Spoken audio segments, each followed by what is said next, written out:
Yun na nga guys.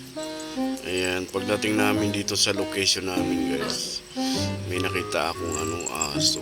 Apat yung anak niya guys. Yun yung tatay guys. Super cute nila guys. Ang luso. Kaya namangha ako. Yan o, naglalaro sila guys.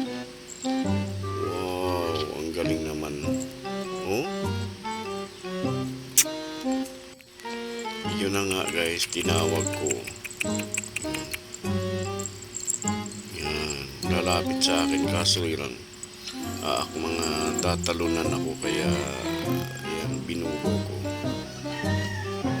Pero as in, ayan o yun, ang kulit o yan, talon-talon sa akin. Tinawag ko ulit sila guys. Ayan, nagtakbuhan sila palapit sa akin. Ayan o yan. Yan. Tapos yung isa super kulit. Ayan, talon sa akin. Kaya yun, binugaw ko guys kasi akala ko kakagatin ako. Pero ang laro lang talaga. Yan, ang saya-saya nila. Yan. Yan, nagkakagat-kagatan sila.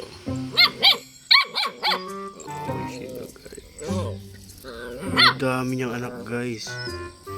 Apat ang lulusog guys. Oh. Wow, brownie.